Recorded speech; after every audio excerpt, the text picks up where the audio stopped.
بسم اللہ الرحمن الرحیم الحمد للہ رب العالمین والصلاة والسلام علی سید المرسلین اما بعد۔ دوسری حدیث آئی حضرت معرور سے، وہ کہتے ہیں لقیت ابا ذر بالربضہ، میں حضرت ابو ذر غفاری سے ملا ربضہ مقام پر۔ ربضہ ایک جگہ کا نام ہے، چھوٹا سا گاؤں مدینے کے قریب، 3 مرحلوں کے فاصلے پر ایک چھوٹے سے گاؤں کا نام ہے، اور وہیں پر حضرت ابو ذر غفاری رضی اللہ عنہ نے آخری زندگی اپنی کاٹی اور وہی ان کا انتقال بھی ہوا ہے۔ اور وہاں اس لیے وہ جا کے رہ گئے تھے کہ وہ تو رہتے تھے اللہ کے نبی علیہ السلام کے بعد ملک شام میں، حضرت امیر معاویہ بھی وہیں تھے، وہاں رہنے لگے تھے۔ جب حضرت سیدنا امیر معاویہ رضی اللہ عنہ وہاں کے گورنر ہوئے حضرت عثمان کے زمانے میں، حضرت عثمان تو امیر المومنین تھے پوری دنیا اسلام کے، اور جو اسلامی مملکتیں تھیں وہاں پر جو گورنر مقرر تھے ان میں سے شام کے علاقے پر حضرت امیر معاویہ کو گورنر بنایا گیا۔ تو اس زمانے میں حضرت ابو ذر غفاری رضی اللہ عنہ حضرت امیر معاویہ کو بہت روک ٹوک کرتے تھے۔ روک ٹوک اس بات پر کہ مال کیوں جماتے ہیں، اتنی مال کی ریل پیل کیوں آئے؟ اس لیے کہ حضرت ابو ذر غفاری کا مسلک یہ تھا جو تمام صحابہ میں بڑا عجیب مسلک تھا ان کا، کہ ایک وقت کا کھانا بھی اگر موجود ہے تو دوسرے وقت کا کھانا رکھنا حرام ہے۔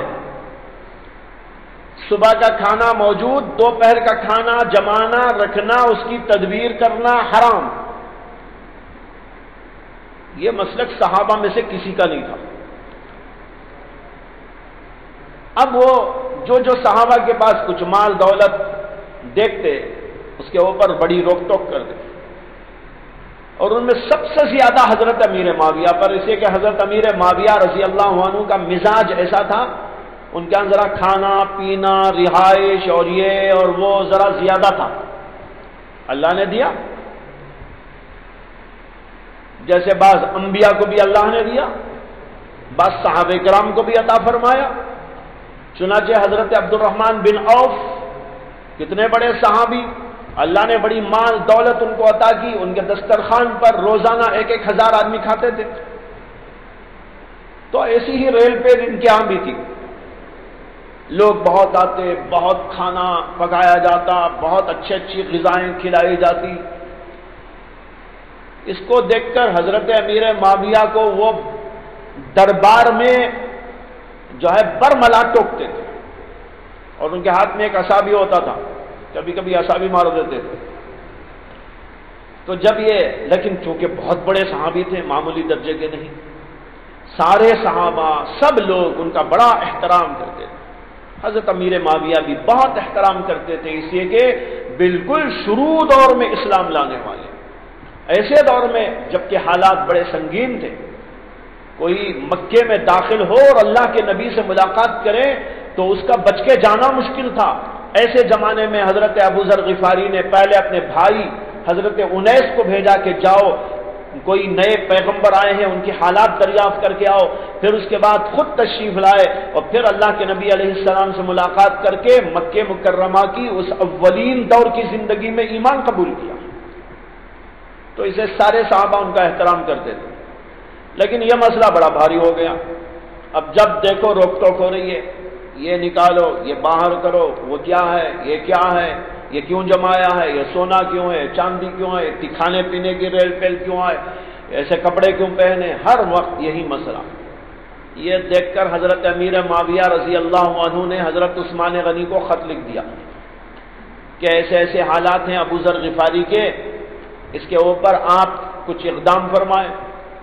تو حضرت عثمان غنی نے ان کو جواب یہ لکھا کہ آپ بڑے ادب و احترام کے ساتھ حضرت ابو ذر غفاری کو بہترین سواری پر سوار کروا کر میرے پاس بھیج دیجیے۔ ان کو بھی خط لکھا کہ آپ مدینہ آ جائیں۔ چنانچہ انہوں نے تیاری کر لی۔ حضرت امیر معاویہ رضی اللہ عنہ نے 2-4 خدام کے ساتھ بہترین سواری کا انتظام کر کے ان کو بٹھا کر وہاں بھیج دیا۔ تو حضرت عثمان غنی نے ان سے کہا کہ آپ یہاں میرے پاس میں رہیں، کھائیں پیئیں رہیں سہیں جو بھی ہے، لیکن کسی سے تعرض نہ کریں۔ یہ کہہ کر ان کو چھوڑ دیا، لیکن روزانہ ایک قصہ پیش آتا تھا۔ مسجد میں گئے، وہاں کسی کو ٹوکا، وہاں گئے کسی کو یہ کیا، کسی سے ملاقات ہو گئی تو اس کے بارے میں کچھ کہا کہ یہ تمہارے کپڑے نکال دو، یہ تمہارا یہ کر دو، تمہارا یہ بیچ دو، اتنا بڑا مکان کیوں رکھا ہے، اور یہ کیوں ہے، وہ کیوں ہے، یہ سونا کیوں ہے، یہ چاندی کیوں ہے۔ ہر وقت یہی چلتا رہتا تھا، تو لوگوں میں بڑی عجیب و غریب فضا پیدا ہو گئی۔ یہ ساری شکایتیں حضرت عثمان کو برابر پہنچتی تھی۔ تو حضرت عثمان غنی نے بہت دنوں سمجھایا، لیکن اس کے باوجود جب انہوں نے محسوس کیا کہ ایسا نہیں ہو سکتا کہ میں ان کو سمجھانے میں کامیاب ہو جاؤں، تو انہوں نے ایک حکمت اور مصلیحت یہ اختیار کی کہ ان سے کہا کہ ربضہ مقام پہ آپ تشریف لے جائیں، وہاں پر رہ جائیں، آپ کے کھانے و پینے رہائش کا انتظام میں کرا دوں گا۔ انہوں نے کہا امیر کا حکم ہے تو مجھے کوئی انکار نہیں، تم بھی میرے سے بہت بیزار ہو گئے، لیکن آپ امیر المومنین ہیں تو میں خلاف ورزی تو کر نہیں سکتا۔ لیکن حضرت عثمان غنی کو اسی میں مصلحت معلوم ہوئی، ورنہ تو روز کوئی نہ کوئی جھگڑا ہے۔ چنانچہ ان کو مقام ربضہ پہ بھیج دیا گیا، وہیں پر وہ رہتے تھے۔ چھوٹا سا گاؤں تھا، لیکن ان کے کھانے پینے کا نظام وہاں بنا دیا گیا تھا، اس طور پر وہاں رہتے تھے۔ اس زمانے کا واقعہ ہے، لقیت ابا ذر بالربضہ، حضرت ابو ذر غفاری پر کتاب موجود ہے مولانا مناظر احسن گیلانی کی، ابو ذر غفاری اس کا نام، یہ اچھی کتاب ہے، بہت بہترین کتاب ہے۔ اور اس کتاب کے اندر ان کا جو مسلک تھا وہ، پھر صحابہ کا جو مسلک تھا وہ، اور پھر اسی طرح کی بڑی اچھی اچھی بحثیں علمی، اور اسی کے ساتھ ساتھ جو ہے کہ روحانیت کے ساتھ اس کتاب کو لکھا گیا ہے، اس کو پڑھنا چاہیے، بڑی اچھی کتاب ہے۔ مولانا مناظر احسن گیلانی بڑے لوگوں میں سے تھے، حضرت علی میاں رحمۃ اللہ علیہ کے غالباً وہ ساتھیوں ہی میں سے تھے۔ جب انہوں نے وہ کتاب لکھی، وہ ان کی زندگی کی پہلی کتاب تھی، ابو ذر غفاری۔ جب وہ کتاب چھپی تو حضرت حکیم الامت تھانوی رحمۃ اللہ علیہ کے پاس بھی کسی ذریعے سے پہنچ گئی تھی۔ جب وہ کتاب حضرت نے پڑھی تو فرمایا کہ میرا اندازہ ہے کہ یہ کتاب لکھنے والا یا تو اللہ کا ولی ہے، اگر نہیں تو انشاءاللہ ہو جائے گا، یہ کہا تھا، یا تو اللہ کا ولی ہے، اگر نہیں ہے تو انشاءاللہ ہو جائے گا۔ یہ جملہ خود مولانا مناظر احسن گیلانی نے اپنی بعض تصنیفات کے اندر حضرت تھانوی سے ان کو جو پہنچی تھی اس کو ذکر کیا ہے۔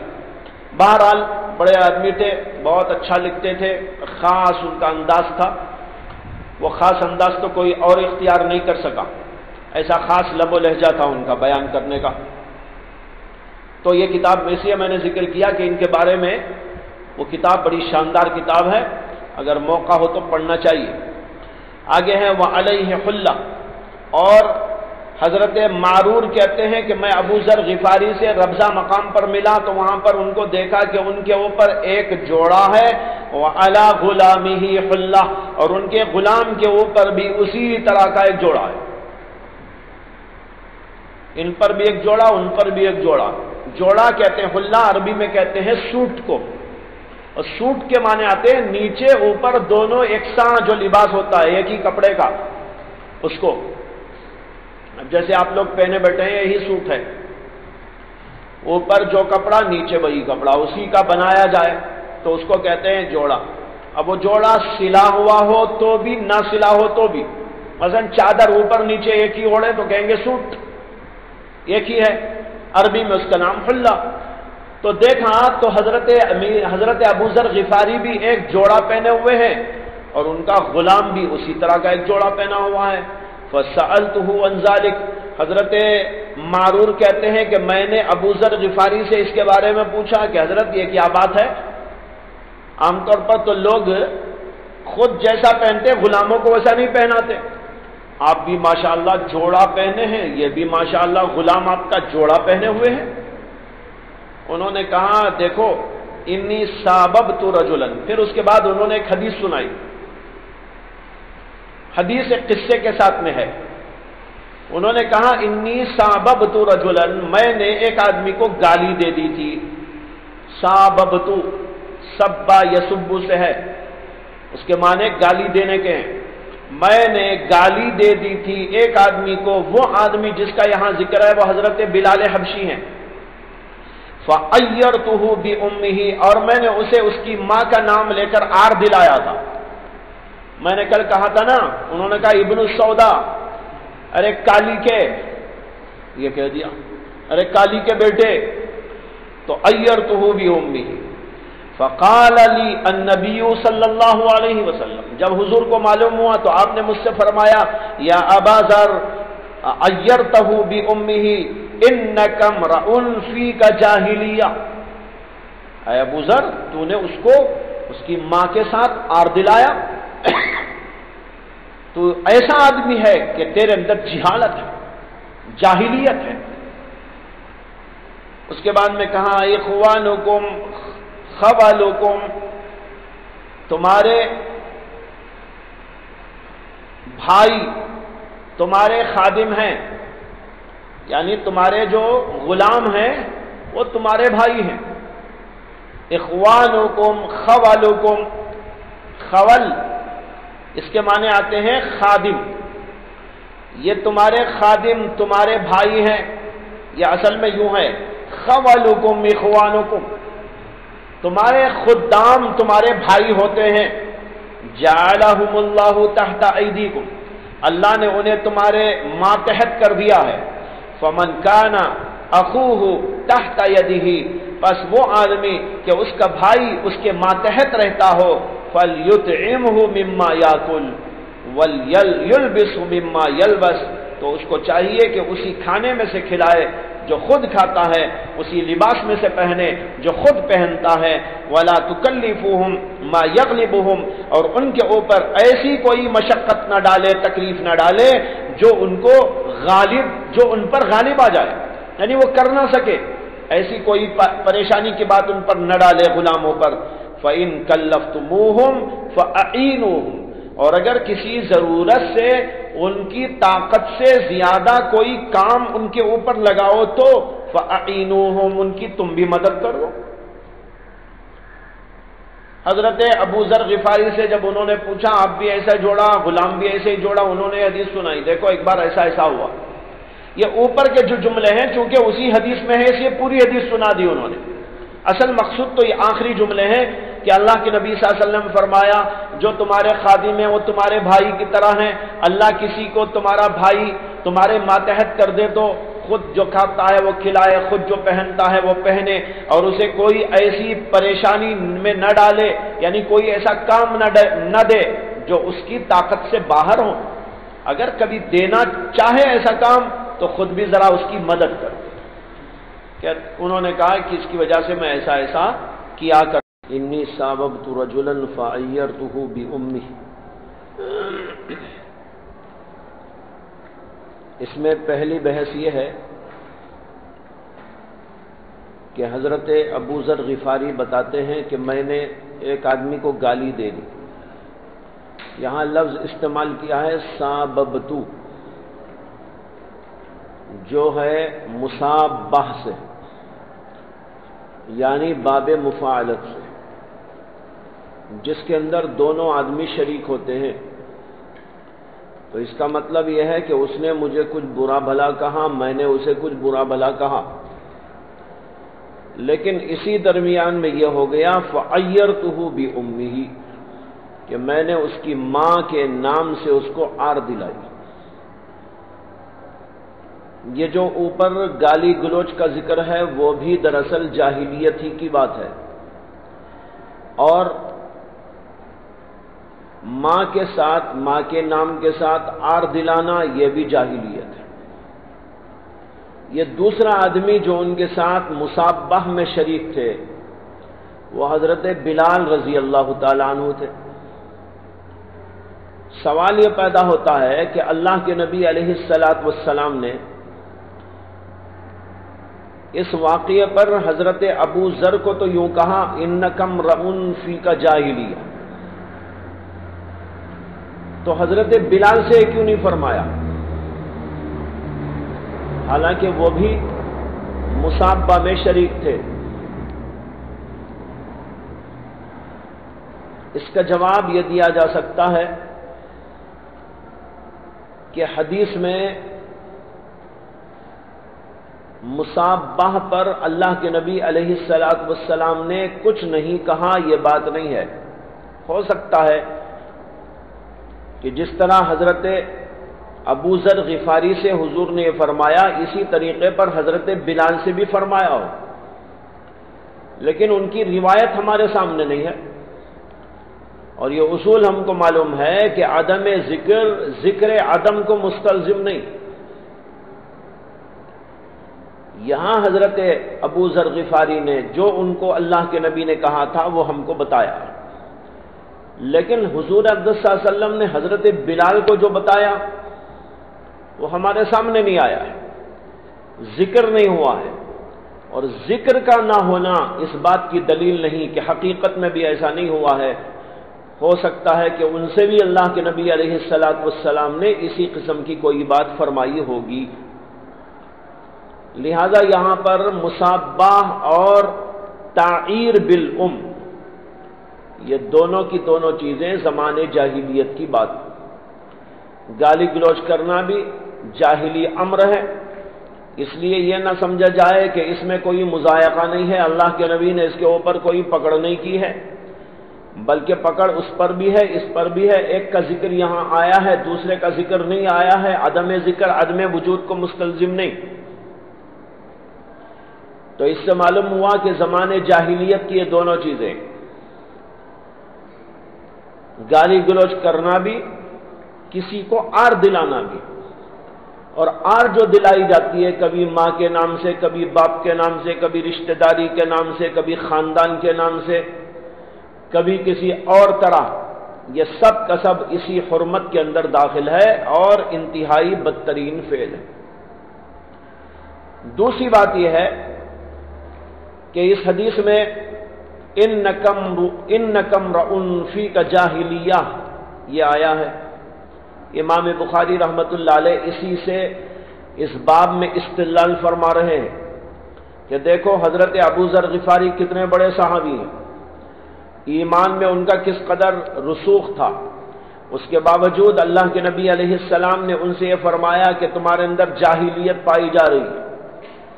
جاہلیت یعنی گناہ اور کبیرہ گناہ تمہارے اندر پایا گیا، لیکن اس کے باوجود اللہ کے نبی علیہ السلام ان کو مسلمان مان رہے۔ معلوم ہوا کہ یہ زمانے جاہلیت کی بات ہے، لیکن اس کی وجہ سے کسی کو کافر قرار نہیں دیا جا سکتا۔ کافر تو اسی وقت میں قرار دیا جا سکتا ہے جب کوئی کفر یعنی کفر اصلی کا مرتکب ہو یا شرک کا ارتکاب کرنے لگے۔ باب یہی تھا یہاں پر۔ تیسری بات یہاں پر یہ ہے کہ اخوانکم خولکم جو آیا ہے، اس میں خدام اور غلام اور خادمین کی طرف ہماری توجہ مبذول کرائی گئی کہ تم کسی کو اپنا خادم رکھو تو اس کو اپنا بھائی سمجھو، خادم کے بجائے بھائی سمجھنا چاہیے۔ یہ اصل میں تھا خولکم اخوانکم، لیکن ترکیب بدل دی، اخوانکم خولکم، اس کے اندر حصر پیدا ہوا، یعنی تمہارے خادم تو تمہارے بھائی ہی ہیں، کوئی اور نہیں ہے۔ ان کے ساتھ کوئی ظالمانہ رویہ، کوئی تحقیر آمیز بات نہیں ہونا چاہیے، ان کے ساتھ ایسا رویہ ہونا چاہیے جیسے خود تمہارے اپنے بھائی ہوں۔ اس لیے اسلام نے سب کو برابر نگاہوں سے دیکھا ہے، اس میں کوئی بڑا کوئی چھوٹا نہیں۔ بڑے اور چھوٹے ہونے کی بات تو صرف تقوی سے پیدا ہوتی ہے۔ اللہ نے قرآن میں فرمایا یا ایھا الناس انا خلقناکم من ذکر و انثی وجعلناکم شعوبا وقبائل لتعارفوا ان اکرمکم عند اللہ اتقاکم، تمہارے مختلف قبیلے بنائے، خاندان بنائے، یہ تعارف کے لیے بنایا، باقی رہا تقوی، باقی رہا تمہارا تفاضل، تمہارے اندر بڑائی کا ہونا، یہ تو اللہ کے نزدیک تقوی پر منحصر ہے۔ جب آدمی میں تقوی ہوگا اللہ کے نزدیک اس کا مرتبہ بلند ہوگا۔ ہو سکتا ہے کہ ایک آدمی اپنا خادم رکھتا ہو، اللہ کے نزدیک وہ خادم کا درجہ اس آقا سے بڑا ہوا ہو اس کے تقوی کے لحاظ سے، اور اگر اس میں تقوی نہیں ہے تو اللہ کے نزدیک اس کی کوئی حیثیت نہیں ہے۔ اس لیے بڑے اور چھوٹے ہونے کا معیار اللہ کے نزدیک تقوی ہے، ایمان ہے، اعمال ہے۔ باقی بڑا اور چھوٹا ہونا یا کسی کا کوئی خادم ہونا اور آقا ہونا، یہ بڑے ہونے اور چھوٹے ہونے کی کوئی دلیل نہیں۔ اس لیے اسلام کہتا ہے کہ تم سب کے سب برابر ہو، کالے بھی، گورے بھی، عربی بھی، عجمی بھی، لہذا تمہارے خادم تمہارے بھائی ہیں، بھائی سمجھ کر ان کے ساتھ میں معاملہ کرو۔ اور کہا جعلہم اللہ تحت ایدیکم، ان کو اللہ نے تمہارے ماتحت کر دیا ہے، کسی مصلیت سے کر دیا ہے۔ اگر تم کو کسی کے ماتحت کر دیا جاتا تو کوئی ایسی بات تھی تمہارے پاس کہ تم اس سے مقابلہ کرتے؟ اللہ نے کسی کو کسی کے ماتحت کر دیا۔ جو ماتحت ہوا وہ یہ سوچے اس میں میری مصلحت ہے، جس کے ماتحت کیا وہ سمجھے اس میں اللہ کی کوئی مصلحت پوشیدہ ہے، ورنہ تو اس کے اندر کون سی خرابی تھی کہ میرے ماتحت کر دیا، اور میرے اندر کون سی بڑائی تھی کہ اللہ نے اس کو میرے ماتحت کر کے مجھے بڑا بنا دیا؟ ظاہر بات ہے کوئی ایسی حیثیت ثابت نہیں کی جا سکتی۔ ہر آدمی اللہ کا غلام ہے اور باقی ساری مخلوق بھائی بند ہیں، اس لیے سب کو ایک نگاہ سے دیکھنا چاہیے۔ اس لیے خدام کے ساتھ معاملہ کیسا ہونا چاہیے اللہ کے نبی علیہ السلام سکھا رہے ہیں، بتا رہے ہیں، فَمَنْ كَانَ أَخُوهُ تَحْتَ يَدِهِ فَلْيُطْعِمْهُ مِمَّا يَأْكُلُ وَلْيَلْبِسْهُ مِمَّا يَلْبَسُ۔ لہذا جو آدمی کے تمہارے ماتحت ہے، تمہارا بھائی، یہاں بھی اخوہ لفظ لا کر پھر وہی ایک جذبے کو ابھارا ہے کہ خادم نہ سمجھو اس کو، اپنا غلام نہ سمجھو، اس پر تحقیر کی نگاہیں نہ ڈالو۔ جو بھائی کے کسی کے ماتحت آ گیا ہے اس میں ابھارا ہے کہ اس کو تم بھائی سمجھ کر معاملہ کرو۔ کیسا کرو؟ فَلْيُطْعِمْهُ مِمَّا يَأْكُلُ، جو کھاتا ہے وہی کھلائے، وَلْيُلْبِسْهُ مِمَّا يَلْبَسُ، جو خود پہنتا ہے وہی اس کو بھی پہنائے۔ اس طرح کا معاملہ غلاموں خادموں کے ساتھ کرنا چاہیے۔ حضرت سیدنا بلال حبشی رضی اللہ، حضرت سیدنا ابو ذر غفاری رضی اللہ عنہ کو جب سوال کیا گیا کہ آپ بھی اسی طرح کا جوڑا پہنے ہیں اور آپ کے خادم اور غلام کو بھی اسی طرح کا جوڑا آپ نے پہنایا ہے، تو انہوں نے یہ حدیث سنائی۔ اوپر کا جملہ تو اس لیے سنا دیا کہ وہ اسی حدیث کا جز تھا، باقی اصل مقصد جو حضرت ابو ذر کو سنانا تھا وہ یہی حدیث ہے کہ جب میں نے اس کو سنا تو میں ایسے ہی معاملہ غلاموں کے ساتھ کرتا ہوں، جو پہنتا ہوں وہی پہناتا ہوں، میں نے جو جوڑا پہنا وہی جوڑا اس کو پہنایا ہے، اسی انداز کا جوڑا پہنایا ہے، میں جو کھاتا ہوں وہی اس کو کھلاتا ہوں۔ اللہ کے نبی نے یہ بات فرمائی۔ یہاں پر ایک بحث یہ ہے علماء کے درمیان میں کہ غلام اور خادم کو ایسا ہی کھانا دینا واجب ہے جیسے خود کھاتا ہے، اور ایسے کپڑے پہنانا واجب ہے جیسے خود پہنتا ہے۔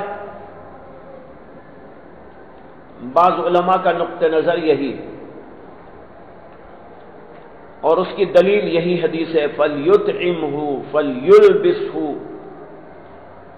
یہ امر کے صیغے ہیں، والامر للوجوب، لہذا یہ حضرات کہتے ہیں کہ جو کھاتا ہے وہی کھلائے، جو پہنتا ہے وہی پہنائے۔ اگر ایسا نہیں کرے گا غلام کے ساتھ، خادم کے ساتھ، تو اللہ کے ہاں پکڑ ہوگی۔ لیکن جمہور علماء کا مسلک یہ ہے کہ یہ امر للاستحباب ہے۔ اگر کھانا تو کھلائے، اس کو بھوکا نہ مارے، کپڑا تو اس کو دے، ننگا نہ رکھے، ایسا کپڑا جو سردی اور گرمی میں اس کے لیے کفایت کرتا ہو اور اس کی ضرورت کی تکمیل کرتا ہو، اور ایسا کھانا اس کو دے دے جس سے کہ اس کی زندگی چل سکتی ہو تو یہ کافی ہے. لیکن استحباب یہ ہے کہ اپنے کھانے میں سے اس کو کھلائے، اپنے کپڑوں میں سے اس کو پہنائے، فرق نہ کر کر اسی کیفیت کا اور اسی درجے کا کپڑا، اسی درجے کا کھانا دینا مستحب و پسندیدہ ہے. جمہور علماء اس امر کو استحباب پر محمول کرتے ہیں، جبکہ بعض علماء اس کو امر للوجوب قرار دیتے ہیں. اور آگے ایک جملہ ہے وَلَا تُكَلِّفُوهُمْ مَا يَغْلِبُهُمْ. خادموں اور غلاموں کو ایسے کام سپرد نہیں کرنا چاہیے جو ان پر غالب آ جائیں. غالب آنے کا مطلب یہ ہے کہ ان کو مغلوب کر دیں، نہ کر سکے وہ. مثلا آپ نے اپنے کسی خادم اور غلام سے کہہ دیا کہ بھائی یہ 100 کلو کا بوجھ یہاں سے اٹھاؤ اور فلاں جگہ لے کے پہنچاؤ. اور وہ بیچارہ خادم اور غلام اٹھا تو نہیں پا رہا ہے، لیکن مصیبتوں کے ساتھ، تنگیوں کے ساتھ، پریشانیوں کے ساتھ ہانپتے کانپتے لے جا رہا ہے. ظلم نہیں ہے اس کے اوپر، بہت بڑا ظلم ہے. ایسا ظلم کرنا روا نہیں. اسلام یہاں تک کہتا ہے کہ جانوروں پر بھی ایسا ظلم نہ کرو. چنانچہ بعض احادیث اس سلسلے میں وارد ہیں کہ اللہ کے نبی علیہ الصلوۃ والسلام نے فرمایا کہ جانوروں پر ایسا بوجھ نہ لا دو جس سے کہ وہ مغلوب ہو جائیں، اٹھا نہ سکے. تو جب جانوروں تک کی رعایت کی جاتی ہے اسلام میں تو انسانوں کی کیوں نہیں؟ اس لیے خادموں پر ایسا بوجھ نہیں ڈالنا چاہیے جو ان کے جو ہے قدرت سے باہر ہو. اس کے بعد حضور نے ایک جملہ کہا فَإِن كَلَّفْتُمُوهُمْ.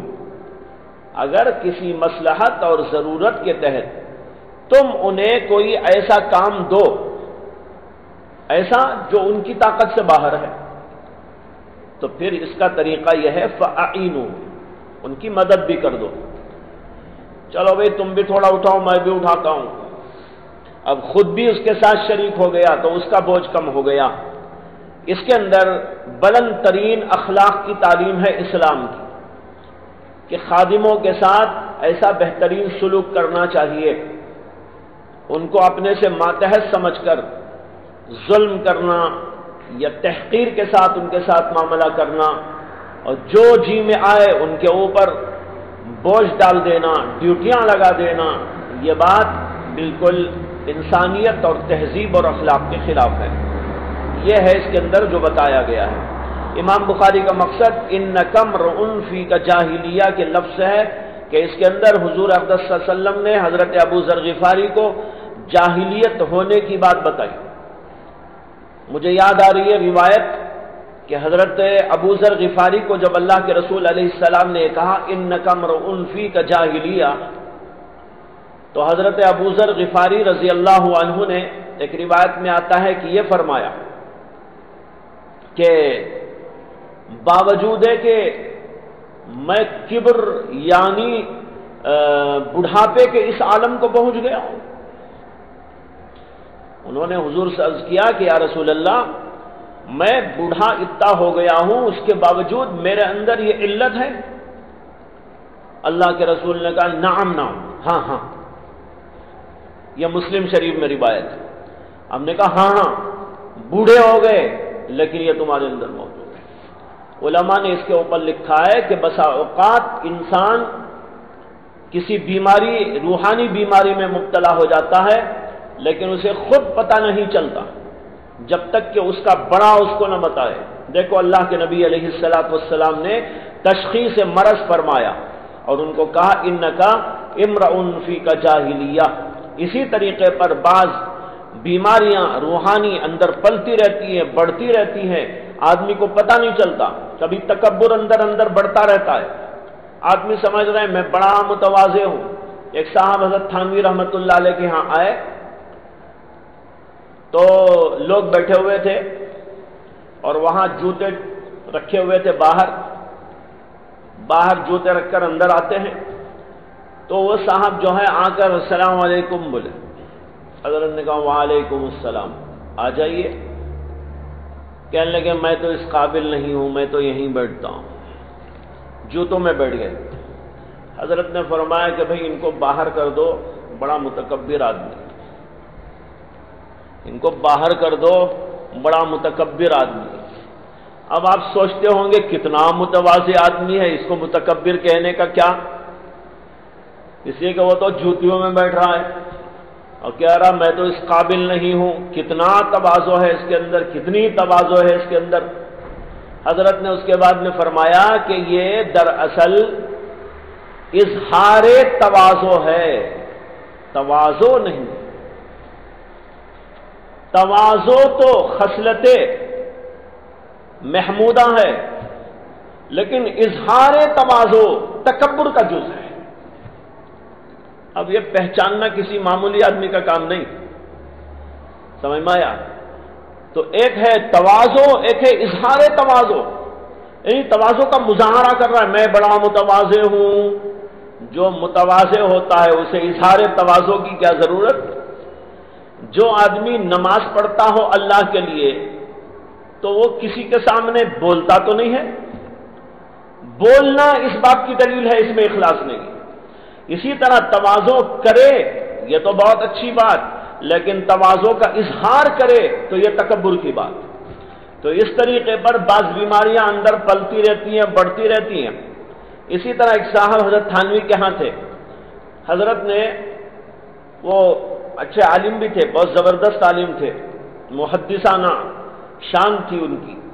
حضرت تھانوی کی تصنیفات اور تالیفات کے سلسلے میں بہت ان کی خدمات بھی ہیں، لیکن ایک موقع پر حضرت تھانوی رحمۃ اللہ علیہ نے ان کو، چونکہ وہ مریدی کا تعلق بھی رکھتے تھے، فرمایا کہ تمہارے اندر بڑا تکبر ہے، اس کو نکالنا چاہیے۔ یہ بولتے ہی اڑ گئے، کہنے لگے نہیں حضرت میرے اندر تو کبھی تکبر نہیں ہے۔ حضرت نے فرمایا جب آپ کے اندر تکبر نہیں، میں بول رہا ہوں تکبر ہے، آپ مجھے اپنا شیخ مانتے ہیں اور پھر بھی کہتے ہیں کہ نہیں ہے، تو گویا کہ آپ کا یہ خیال ہوا کہ میرے اندر شیخ ہونے کی صفت نہیں ہے۔ ٹھیک ہے میں اسے تسلیم کرتا ہوں، آپ کسی اور شیخ کو دیکھ لیجیے۔ اب وہاں سے نکل کے چلے گئے، اب جا کر در در کی خاک چھانتے رہے اور 14 برس کے بعد حاضر خدمت ہوئے۔ 14 برس کے بعد آ کر کہنے لگے کہ حضرت اب سمجھ میں آیا کہ آپ کا وہ فرمان سچ تھا کہ میرے اندر تکبر ہے۔ جگہ جگہ کی ٹھوکریں کھانے کے بعد اب مجھے معلوم ہوا کہ میرا تکبر مجھے کہاں سے کہاں پہنچایا ہے اور اس کی وجہ سے میں کیسے در در کی خاک چھان رہا ہوں۔ حضرت نے فرمایا اگر اسی وقت آپ میری بات مان لیتے تو اب تک کہیں سے کہیں پہنچ جاتے۔ تو اس طرح بعض وقت بیماریاں اندر ہی اندر پلتی رہتی ہیں، پتہ نہیں چلتا۔ حضرت سیدنا ابو ذر غفاری عمر رسیدہ ہو گئے اور اس کے ساتھ اللہ کے نبی علیہ الصلوۃ والسلام کی صحبتیں اور طویل صحبتیں، ان سب کے باوجود اللہ کے نبی نے ان سے فرمایا انک امرؤ فیک جاہلیہ، اور پھر جب انہوں نے کہا یا رسول اللہ یہ کبر میں بڑائی یعنی بڑھاپے کا۔ وآخر دعوانا الحمدللہ رب